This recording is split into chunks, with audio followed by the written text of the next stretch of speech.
is number 1. Trevor Bauer is number 3. Kluber's number 19.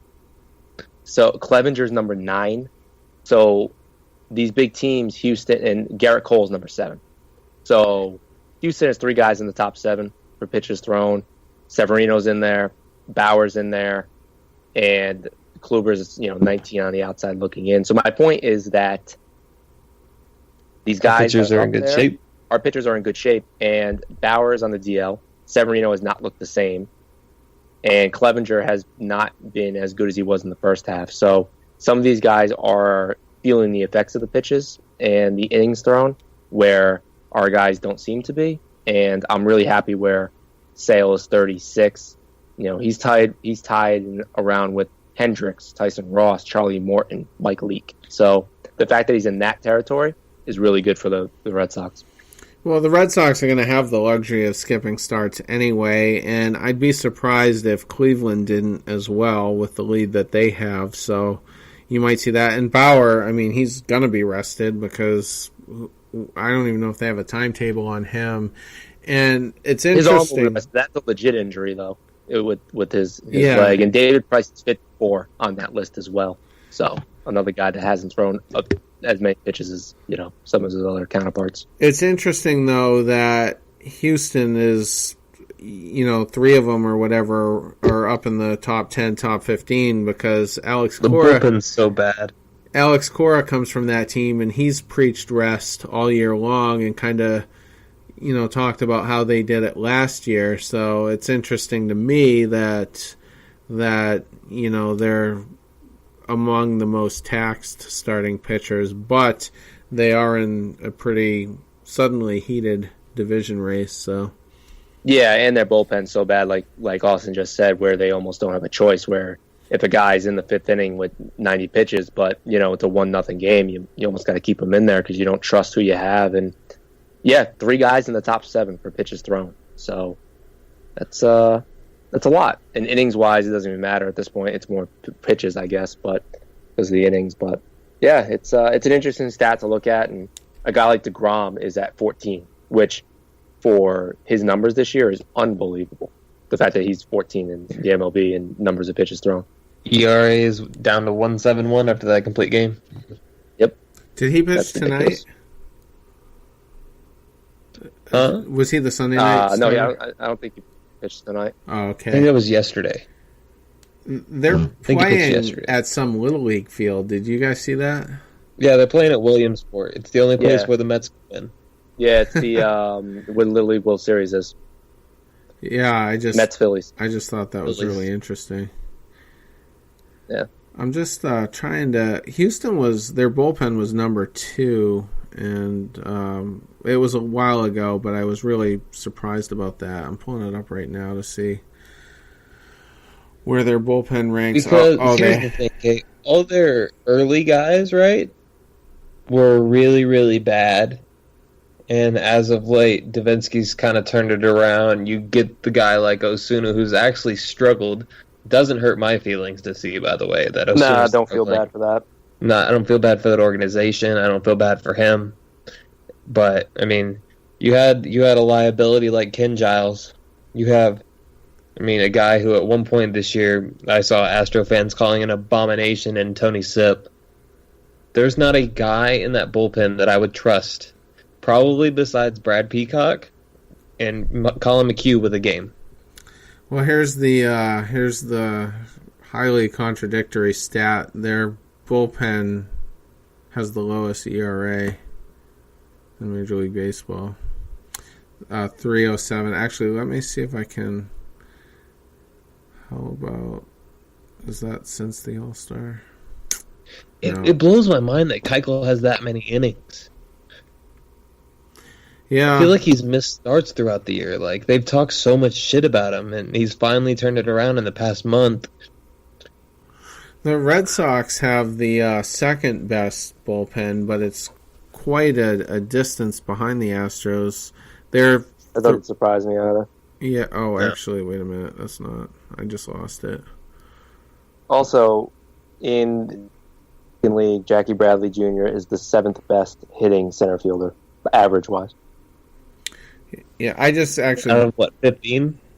He's batting 218. And that is a cherry pick stat to make him sound much better. I'm just trying to help my boy out. You jackass. I was like, out of 15 people. Like, Yeah. Well, he's hitting like 283 over.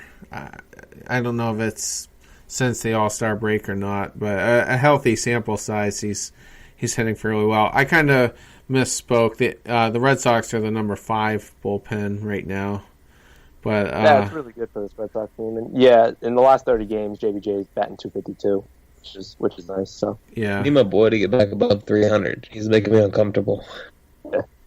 Yeah, God forbid he bats 299 a year. Yeah, it's driving me nuts. I'm ready to party again. Party every night when he's batting 300. That's true. The Indians are the 26th best bullpen, but I got to imagine that's come down since Brad Hand has joined them. Yeah, I'm sure they've gone from dead last to there. So, can you imagine if that bullpen was actually healthy? Or good. Right. Because even when they were healthy, they weren't that great at the beginning of the year. They had Miller, and that was it. And I guess Miller has been pitching fairly well, or at least last I checked. So that could be one of the better bullpens. Sure. Yeah. Also, we're getting a little off topic, getting late. Your boys got to get out of here soon. But your predictions for me, it's going to be a split. 2-2. It'll be a series. I'm looking forward to it. 3-1 series win. They lose tomorrow.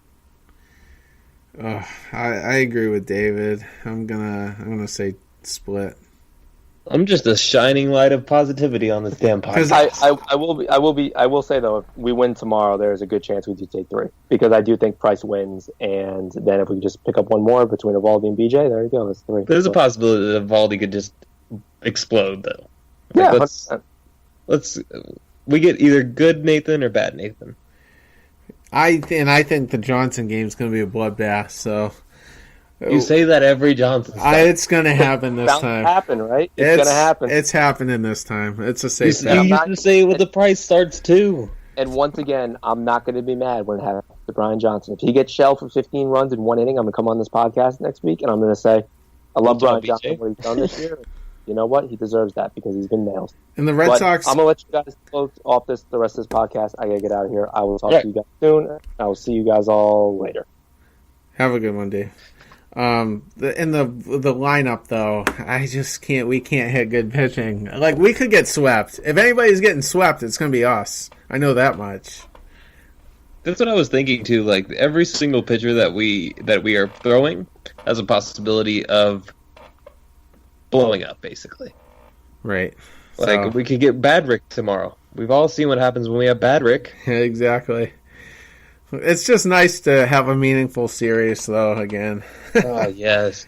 Yeah. I'm just glad it's not Baltimore, it's not Tampa, or somebody stupid like that. I could go watch Erod tomorrow, but I'm not. I'm going to watch the Red Sox, because they're in Portland, but... Yeah, well, all right, man. I'll let you go as well, but good show, and good show. Well, it'll be an interesting. When are you not going to be available though? Because you're coming to Boston soon, aren't you?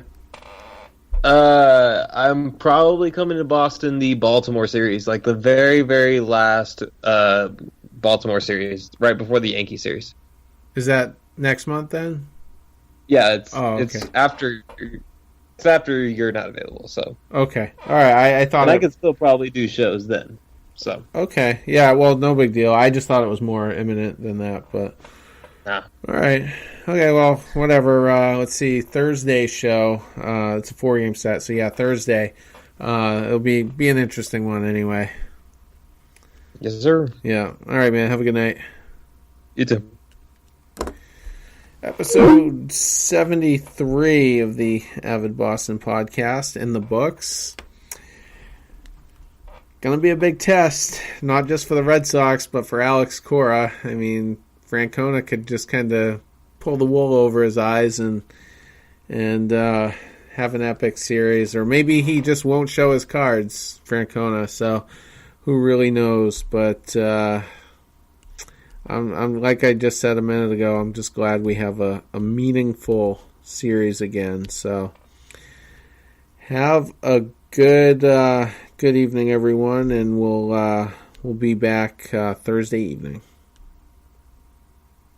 37.5 million parents don't get enough sleep. That's more than the total number of kids in K through 8 schools.